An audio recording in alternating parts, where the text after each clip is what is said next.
നമസ്കാരം, ചലച്ചിരാപ്പിന്റെ യൂട്യൂബ് ചാനലിലേക്ക് എല്ലാവർക്കും സ്വാഗതം. അപ്പോൾ ഇനി നമുക്ക് 10th പ്രിലിംസിന് വേണ്ടിയിട്ട് ഒരു 30 ഡേയ്സ് സ്ട്രാറ്റജിയാണ്. 30 ഡേയ്സ് കൂടുതലുണ്ട്. ആക്ച്വലി December 28 നമ്മുടെ ആദ്യത്തെ സ്റ്റേജ് പ്രിലിമിനറി എക്സാം വരുന്നത്. പക്ഷെ ഒരു 7 ദിവസം നമുക്കൊരു റിവിഷൻ ആക്കി മാറ്റിക്കഴിഞ്ഞാൽ ബാക്കി എന്തുണ്ട്, 30 ഡേയ്സ് ഉണ്ട്. അപ്പൊ അതിൽ നമുക്ക് എങ്ങനെ ഇനി പഠിക്കാം. അപ്പൊ നിങ്ങൾ കുറച്ച് പേര് പഠിച്ചുകൊണ്ടിരിക്കുന്നവരായിരിക്കും, പഠിച്ചു കഴിഞ്ഞിട്ട് റിവിഷൻ ചെയ്യുന്നവരുണ്ടായിരിക്കും, കുറച്ച് പേർക്ക് ഇടയ്ക്ക് ബ്രേക്ക് ഒക്കെ ആയി കാണും. അപ്പൊ അങ്ങനെയുള്ളവര് ഇനി കുറച്ച് ടോപ്പിക്സ് നമ്മൾ നന്നായിട്ട് നോക്കിയാൽ നമുക്ക് എന്ത് ചെയ്യാൻ പറ്റും, ഇത് ക്രാക്ക് ചെയ്യാൻ പറ്റും. അതിന് വേണ്ടിയിട്ടുള്ള ഒരു വീഡിയോ ആണ്. നമ്മുടെ സ്റ്റഡി പ്ലാനും കാര്യങ്ങളും ഒക്കെ പറഞ്ഞിട്ടുണ്ട്. അത് വെച്ച് നിങ്ങൾ പഠിക്കുന്നു എന്നാണ് വിശ്വസിക്കുന്നത്. നമ്മൾ ടോപ്പിക് വൈസ് ക്ലാസ്സുകൾ തരുന്നുണ്ട്, അതും നിങ്ങൾ കാണുന്നുണ്ട് എന്നാണ് വിശ്വസിക്കുന്നത്. അപ്പൊ നമുക്കിനിയുള്ളത് ഒരു 37 ഡേയ്സ് ആണ്. അപ്പൊ ഇന്ന് 20 ആണ്, ഇനി ഒരു 37 ദിവസം, 28 സ്റ്റാർട്ട് ചെയ്യുന്നത്. അപ്പൊ നമുക്കിനി ഒരു 30 ദിവസം കുറച്ച് നന്നായിട്ട്, അതായത് നമ്മൾ സ്റ്റഡി പ്ലാനിൽ ഒരു 5-6 മണിക്കൂർ പഠിക്കാൻ പറയുന്നുണ്ടെങ്കിൽ നമ്മളൊരു ഇനി ഒരു 8-9 മണിക്കൂർ സമയം എത്രത്തോളം നിങ്ങൾക്ക് പഠിക്കാൻ പറ്റും അത്രത്തോളം ടൈം എടുത്ത് പഠിക്കുക, റിവിഷൻ ചെയ്യുക. NCERT ക്വസ്റ്റ്യൻസ്, PYQ ക്വസ്റ്റ്യൻസ് നോക്കുക, NCERT ചാപ്റ്റേഴ്സ് നോക്കുക, കറണ്ട് അഫയേഴ്സ് ആണ് നമ്മൾ മുഖ്യമായിട്ട് നോക്കേണ്ടത്. ഇതൊക്കെ ഞാൻ കഴിഞ്ഞ വീഡിയോസിലൊക്കെ പറഞ്ഞതാണ്. അപ്പൊ ഇനി നമുക്ക് എന്താണ്, കുറച്ച് ദിവസങ്ങളേ ഉള്ളൂ. അത് വെച്ചിട്ട് നമുക്ക് നന്നായിട്ട് പഠിച്ച് നമുക്ക് എന്ത് ചെയ്യണം, പ്രിലിമിനറി ക്രാക്ക് ചെയ്യണം. അതാണ് നമ്മുടെ ഉദ്ദേശം. പിന്നെ നമുക്ക് നമ്മുടെ ചലഞ്ചർ ആപ്പില് എന്താണെന്ന് വെച്ചാല്, നമുക്ക് ആപ്പ് എടുക്കുമ്പോൾ തന്നെ ഈ ടോപ്പിക് എക്സാമും ഡെയിലി എക്സാംസും ഉണ്ടാവും. അപ്പൊ നിങ്ങൾ എന്തായാലും പഠിച്ചുകൊണ്ടിരിക്കുന്നവരാണ്. കുറച്ച് പേര് ഒരുവിധം എല്ലാ ടോപ്പിക്കുകളും കംപ്ലീറ്റ് ചെയ്തവരായിരിക്കും. അപ്പൊ നിങ്ങൾക്ക് ഇനി എന്താണ് വേണ്ടത്, ഒരു പ്രാക്ടീസ് അല്ലെങ്കിൽ ഒരു റിവിഷൻ. സ്വന്തമായിട്ട് പഠിച്ചതെല്ലാം വീണ്ടും ഒന്നേന്ന് റിവൈസ് ചെയ്യാനൊക്കെ കുറച്ച് ബുദ്ധിമുട്ടാണ് അല്ലെ. റിവൈസ് എല്ലാ വീക്കിലും ചെയ്തു പോകുന്നവർക്ക് കുഴപ്പമില്ല. എന്നാലും വീണ്ടും നമ്മൾ ആദ്യത്തെ മാസമൊക്കെ പഠിച്ചത് വീണ്ടും നമുക്ക് റിവൈസ് ചെയ്യേണ്ടി വരും. അപ്പൊ അതിന് കുറച്ചുകൂടി നിങ്ങൾക്ക് എളുപ്പമാക്കാൻ വേണ്ടിയിട്ട് നമുക്ക് ടോപ്പിക് എക്സാം എന്ന് പറഞ്ഞിട്ട് ഹോം പേജ് എടുക്കുമ്പോൾ തന്നെ, ചലഞ്ചർ ആപ്പിന്റെ ഹോം പേജ് എടുക്കുമ്പോൾ തന്നെ ടോപ്പിക് എക്സാം ഉണ്ട്, daily exam, current affairs, quiz, അങ്ങനെ ഒരുപാട് കാര്യങ്ങളുണ്ട്. പിന്നെ 10th പ്രിലിംസ് 2024 എന്നുള്ള കാർഡ് പർച്ചേസ് ചെയ്തിട്ട് നിങ്ങൾക്ക് ഫുൾ കോഴ്സ് എടുക്കാം. അതിന്റെ കാര്യങ്ങളൊക്കെ നമ്മൾ പറഞ്ഞതായിരുന്നു. അപ്പൊ ഇനി നമുക്കൊരു റിവിഷന് വേണ്ടിയിട്ട് ടോപ്പിക് എക്സാം എന്ന് പറഞ്ഞിട്ട് മേളിലുണ്ട്. ടോപ്പിക് എക്സാം എടുത്തു കഴിഞ്ഞാല് നമുക്ക് അതിൽ 10th പ്രിലിംസ്, നമ്മളിപ്പോ 10th പ്രിലിംസ് ആണ് കോൺസെൻട്രേറ്റ് ചെയ്യുന്നത്. അപ്പൊ 10th പ്രിലിംസിന്റെ എടുത്തു കഴിഞ്ഞാല് നമുക്ക് അതിൽ ഒരു ടൈം ടേബിൾ വെച്ചിട്ടുണ്ട്. ഒരു 7 ദിവസത്തെ ടൈം ടേബിൾ നമ്മൾ അതിൽ വെച്ചിട്ടുണ്ട്. ആ ടൈം ടേബിൾ വെച്ചിട്ട് ഓരോ ദിവസം ഓരോ ടോപ്പിക്കിന്റെ ക്വസ്റ്റ്യൻസ് ആണ് നിങ്ങൾക്ക് കിട്ടുന്നത്. കാരണം ഇപ്പൊ ഇന്നാണെങ്കിൽ ഇന്ന് പ്രതിരോധമാണ്. ഇന്ന് പ്രതിരോധം 6 മണിക്കാണ്. 6 മണിക്കാണ് സ്റ്റാർട്ട് ചെയ്യുന്നത് എക്സാം. 6 മണിക്ക് നിങ്ങൾക്ക് എഴുതാം, വൈകിട്ട് 6 മണിക്ക്. നാളെ ആണെങ്കിൽ എന്താണ്, പ്രധാന ദിനങ്ങളാണ്. അത് കഴിഞ്ഞിട്ട് മറ്റന്നാൾ 22 നവംബറിനാണെങ്കിൽ ഗതാഗതം. അപ്പൊ ഇങ്ങനെ ഒരു 7 ദിവസത്തെ നമ്മൾ ഷെഡ്യൂൾ ചെയ്ത് വെച്ചിട്ടുണ്ട്. ഈ ടോപ്പിക് പ്രതിരോധം, പ്രധാന ദിനങ്ങൾ, ഈ ടോപ്പിക് ഒക്കെ എന്ത് ചെയ്തു, നിങ്ങൾ ഓൾറെഡി പഠിച്ചതാണ്. അപ്പൊ നിങ്ങൾക്ക് ഇത് ചെയ്യുമ്പോൾ കുറച്ചുകൂടി എന്താണ്, ഒരു പ്രാക്ടീസ് ആവും. നമ്മൾ പഠിച്ചതാണ്, കിട്ടിയത് പഠിച്ച ക്വസ്റ്റ്യൻസ് ആണ്, ഓർമ്മയിരിക്കും. അപ്പൊ കുറച്ചുകൂടി വീണ്ടും ചെയ്യുമ്പോൾ ഓർമ്മയിരിക്കും. അതിന് വേണ്ടിയിട്ടുള്ള ഒരു ഇതാണ് ടോപ്പിക് എക്സാം എടുക്കുമ്പോൾ നിങ്ങൾക്ക് ഇത് കിട്ടും. അതല്ലാതെ നമുക്ക് ഇവിടെ ഡെയിലി എക്സാംസ് എന്ന് പറഞ്ഞിട്ടൊരു സംഭവം ഉണ്ട്. അപ്പം അത് ക്ലിക്ക് ചെയ്ത് കഴിഞ്ഞാൽ നിങ്ങൾക്ക് എന്ത് കിട്ടും, അതിൽ 10th പ്രിലിംസ് എടുത്തു കഴിഞ്ഞാൽ അതിൽ നമുക്ക് എന്നും എന്ത് ചെയ്യാൻ പറ്റും, 5 മണി, വൈകിട്ട് 5 മണി തൊട്ട് 9 മണി വരെ നമുക്കൊരു മോക്ക് എക്സാം എഴുതാൻ പറ്റും.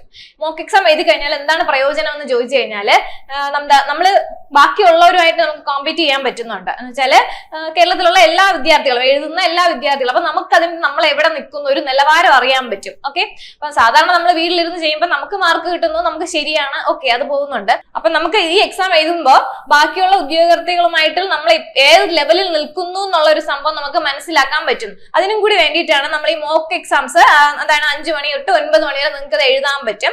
അപ്പൊ നിങ്ങൾക്ക് മാർക്ക് അറിയാൻ പറ്റും കേട്ടോ, ടോപ്പിൽ ആരാണ് നിൽക്കുന്നത്, നിങ്ങൾ എത്രാമതാണ് നിൽക്കുന്നത്. അപ്പൊ നമുക്ക് എക്സാം എഴുതുന്നവരുടെ കൂടെ നമുക്ക് മത്സരിച്ച് നമ്മൾ ഏത് ലെവലിൽ നിൽക്കുന്നു എന്ന് അറിയാൻ പറ്റും. പിന്നെ ഇതിൽ വരുന്നതെല്ലാം NCERT ക്വസ്റ്റ്യൻസ് ആയിരിക്കും, PYQ ക്വസ്റ്റ്യൻസ് ആയിരിക്കും, വളരെ ഇമ്പോർട്ടന്റ് ആയിട്ടുള്ള കറണ്ട് അഫയേഴ്സ്, അങ്ങനെ എല്ലാം ഈ ടോപ്പിക് എക്സാമിൽ വരുന്നുണ്ട്. കറണ്ട് അഫയേഴ്സും വരുന്നുണ്ട്, എല്ലാം വരുന്നുണ്ട്. അപ്പൊ നിങ്ങൾക്ക് എന്താണ് ചെയ്തു കഴിഞ്ഞാൽ ഇപ്പൊ പഠിച്ചു കഴിഞ്ഞവർക്ക് അല്ലെങ്കിൽ പഠിച്ചുകൊണ്ടിരിക്കുന്നവർക്ക് ഒരു റിവിഷനും ആവും, ഒരു പ്രാക്ടീസും ആവും. അപ്പൊ ഇത് എന്തായാലും നിങ്ങൾ എല്ലാവരും ചെയ്തു നോക്കുക.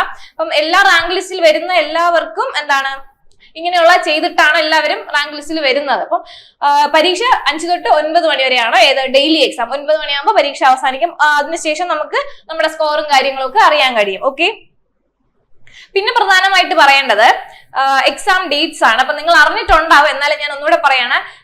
December 28 ഒന്നാമത്തെ സ്റ്റേജ് വരുന്നത്.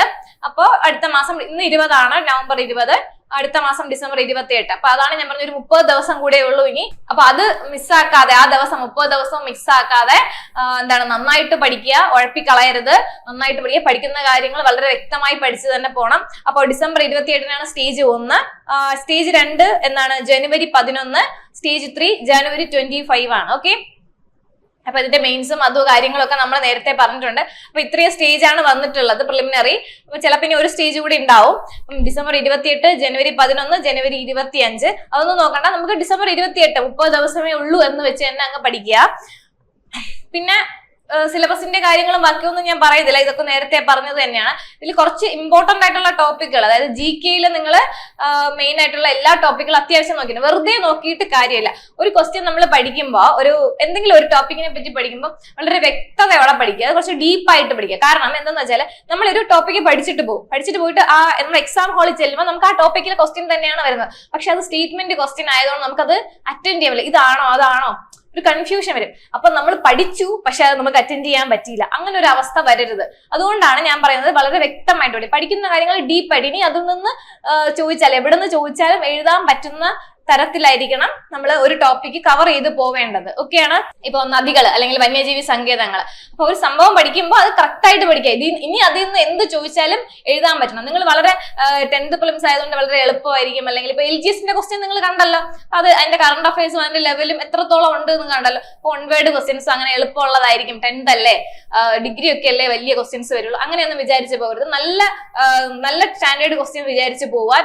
നമ്മുടെ പ്രീവിയസ് ഇയർ ക്വസ്റ്റ്യൻസ് നോക്കിയാൽ തന്നെ നിങ്ങൾക്ക് അറിയാൻ പറ്റും. അതിനേക്കാളും കുറച്ചുകൂടി നല്ല സ്റ്റാൻഡേർഡ് ക്വസ്റ്റ്യൻ പ്രതീക്ഷിച്ച് തന്നെ പോവുക. സ്റ്റേറ്റ്മെന്റ് ക്വസ്റ്റ്യൻ എവിടെ നിന്ന് ചോദിച്ചാലും നിങ്ങൾക്ക് എഴുതാൻ പറ്റുന്ന രീതിയിൽ തന്നെ പഠിച്ചിട്ട് പോവുക. അതുകൊണ്ടാണ് ഒരു ടോപ്പിക്ക് പഠിക്കുമ്പോൾ ആ ടോപ്പിക്കിൽ നിന്ന് ഏത് ക്വസ്റ്റ്യൻ വന്നാലും എഴുതാൻ പറ്റണം. അങ്ങനെ വേണം പഠിച്ചിട്ട് പോകാൻ, അല്ലാതെ വെറുതെ പഠിച്ചിട്ട് പോരുത്. ഓക്കെ. അപ്പൊ അതിൽ GK + CA കറണ്ട് അഫയേഴ്സ് 60 മാർക്കാണെന്ന് അറിയാം. കറണ്ട് അഫയേഴ്സും GK-യും കൂടെ 60 മാർക്കാണ്. ഏത് GK പഠിച്ചാലും പ്ലസ് അതിന്റെ കറണ്ട് അഫയേഴ്സ് കൂടെ പഠിക്കുക. ഇപ്പൊ സ്പോർട്സ് പഠിക്കുകയാണെങ്കിൽ സ്പോർട്സിന്റെ കറണ്ട് അഫയേഴ്സ്, അതിനെപ്പറ്റി എന്തെങ്കിലുമൊക്കെ നടന്നിട്ടുണ്ടാവും, അങ്ങനെ പഠിക്കുക. പിന്നെ science 20 mark, maths reasoning plus mental ability ആണ് റീസണിങ് എന്ന് പറയുന്നത്. അപ്പൊ അതും അല്ലാത്ത നമ്മുടെ മാത്സും അത് പഠിച്ചിട്ട് പോവാ. പിന്നെ SCRT നോക്കിയിട്ട് പോവാ. SCRT ചാപ്റ്റേഴ്സ് എല്ലാം നോക്കുക. POIQ ക്വസ്റ്റ്യൻ ഡെയിലി ഒരെണ്ണം, ഇനി 30 ദിവസം ഉണ്ടല്ലോ, ഒരെണ്ണമെങ്കിലും അറ്റ്ലീസ്റ്റ് ചെയ്തിട്ട് പോവാ. ഇതെല്ലാം റിവിഷൻ ചെയ്യണം. അപ്പൊ റിവിഷൻ ചെയ്യാൻ വേണ്ടിയിട്ട് ഞാൻ നേരത്തെ പറഞ്ഞ ചലഞ്ചർ ആപ്പിൽ കയറിയിട്ട് നമുക്ക് അത് ചെയ്യാൻ പറ്റും. അല്ലെങ്കിൽ അല്ലാതെ റിവൈസ് ചെയ്ത് പോവാ. പഠിക്കുന്ന കാര്യങ്ങൾ റിവൈസ് ചെയ്ത് തന്നെ പോവാ കേട്ടോ. പിന്നെ എന്താണ് മെയിൻ ആയിട്ട് കറണ്ട് അഫയേഴ്സ് GK അത് നോക്കിയിട്ട് പോവാ. ഇതിൽ നിന്ന് നമുക്കൊരു മാത്സ് ഒരു 15 മേലെ എന്തായാലും കിട്ടാൻ പറ്റുന്ന, 15 കൂടുതൽ കിട്ടാൻ പറ്റും. ഞാനൊരു ബിലോ ആവറേജിന്റെ ഒരു കുട്ടിയുടെ കാര്യമാണ് പറയുന്നത്. നന്നായിട്ട് പഠിച്ചവർക്ക് ഒരു 18-19 കിട്ടാൻ പറ്റും. മാത്സ് ഒന്നും വലിയ ചിലപ്പോൾ 1-2 വലിയ ട്രിഗണോമെട്രി അങ്ങനെ ജിയോമെട്രി ഒക്കെ നിങ്ങൾക്ക് മനസ്സിലാവാത്ത രീതിയിൽ വന്നാലേ അങ്ങനെ പോകാൻ ചാൻസ് ഉള്ളൂ. സയൻസും അങ്ങനെ തന്നെയാണ്. പിന്നെ GK CA കറണ്ട് അഫയേഴ്സ് അത് നന്നായിട്ട് പോവുക, നന്നായിട്ട് തന്നെ പഠിച്ചിട്ട് പോവുക. കറണ്ട് അഫയേഴ്സിന്റെ ഒരുപാട് വീഡിയോസ് നമ്മൾ തന്നെ ചെയ്തിട്ടുണ്ട്, അതെല്ലാം പഠിച്ച് നന്നായി പഠിച്ചിട്ട് പോവുക. പിന്നെ എന്താണ് ഇതിലുള്ള ഒരുവിധ വെറുതെ ഞാൻ പറഞ്ഞ പോലെ ഇപ്പം നമ്മൾ ശാസ്ത്ര സാങ്കേതിക മേഖല നോക്കുകയാണെങ്കിൽ അത് കൃത്യമായിട്ട് നോക്കിയിട്ട് പോവാ. ഇപ്പൊ ഇതൊക്കെ നമ്മൾ പഠിച്ചു കഴിഞ്ഞു. ഇതാണ് മനുഷ്യാവകാശ കമ്മീഷൻ, വിവരാവകാശ കമ്മീഷൻ, വന്യജീവി സങ്കേതം, വൈദ്യുത പദ്ധതികൾ, അതൊക്കെ എല്ലാത്തിന്റെയും നമ്മൾ ചെയ്യേണ്ട. മത്സ്യബന്ധനം, കായികരംഗം, ദേശീയോദ്യാനങ്ങള്, പക്ഷി സങ്കേതങ്ങളൊക്കെ നമ്മൾ പഠിച്ചിട്ടുണ്ട്. അപ്പം ഒരു സംഭവം പഠിക്കുമ്പോൾ കൃത്യമായിട്ട് പഠിച്ച് തന്നെ പോകും. നമുക്ക് ഇനി എത്ര ദിവസമേ ഉള്ളൂ? 30 ദിവസം മാത്രമേ ഉള്ളൂ. അത് ഓർമ്മയിലിരിക്കുക. നമുക്ക് നമ്മുടെ ലക്ഷ്യം എന്ന് പറഞ്ഞാൽ ജോലി കിട്ടുക എന്നുള്ളതാണ്. ആ ജോലി കിട്ടാൻ വേണ്ടിയിട്ട് എന്ത് ചെയ്യുക? നന്നായിട്ട് പഠിക്കുക. ഈ നെഗറ്റീവ് ക്വസ്റ്റ്യൻസ്, നെഗറ്റീവ് മാർക്കിംഗ് എന്ത് ചെയ്യുക? ഒഴിവാക്കുക. അപ്പൊ നമ്മളിപ്പോ ഒരു ക്വസ്റ്റ്യൻ പേപ്പർ കിട്ടിക്കഴിഞ്ഞാൽ നമുക്ക് പാടായിട്ട് നമ്മൾ വിചാരിക്കും ശരി ഇത് പാടായി, ഇപ്പം ഇനിയിപ്പോ എന്തെങ്കിലും ആവട്ടെ 100 കുത്താം, അങ്ങനെ കുത്തുന്നവരുണ്ട്. പക്ഷെ നിങ്ങൾ അത്രയും നേരം എഴുതിയത് ശരിയാണെങ്കിലോ നിങ്ങൾ വെറുതെ കുത്തി നിങ്ങളുടെ മാർക്ക് വെറുതെ പോവല്ലേ. അപ്പൊ നെഗറ്റീവ് കുത്തരി അറിയുന്ന കാര്യങ്ങൾ മാത്രമേ, ചിലപ്പോൾ നിങ്ങൾക്ക് കിട്ടില്ലായിരിക്കും, അത് വിട്ടേക്കുക. ആ നെഗറ്റീവ് കുത്തുമ്പോൾ നമുക്ക് വീണ്ടും എല്ലാ അടുത്ത എക്സാംസിനും നെഗറ്റീവ് കുത്താനുള്ള ഒരു ഇതുണ്ടാവും. അപ്പൊ നെഗറ്റീവ് മാർക്കിംഗ് നല്ല ഉറപ്പുള്ളത് മാത്രം ചെയ്യുക. ഇപ്പൊ മാത്സ് ഒക്കെ ആണെങ്കിൽ നമുക്ക് ആൻസർ കിട്ടിയാലേ എഴുതാൻ പറ്റുള്ളൂ. സയൻസും CA ആണ് കൂടുതൽ, കറണ്ട് അഫയേഴ്സ് ആണ് കൂടുതൽ കറക്കി കുത്താൻ ചാൻസ് ഉള്ളത്. എന്തായാലും 1-2 ഒക്കെ അങ്ങനെ കറക്കി കുത്തി പോകാൻ പാടുള്ളൂ. ബാക്കിയുള്ള ഒന്നും എന്ത് ചെയ്യാൻ പാടില്ല, നെഗറ്റീവ് മാർക്കിംഗ് ചെയ്യാൻ പാടില്ല. എക്സാം പാടായിരുന്നു അപ്പം എല്ലാം കുത്തുമ്പോ എങ്ങനെയെങ്കിലും കിട്ടുന്നെങ്കിൽ കിട്ടട്ടെ, ചിലപ്പോൾ കിട്ടിയാലോ, അങ്ങനെ ഒന്നും ചെയ്യരുത്.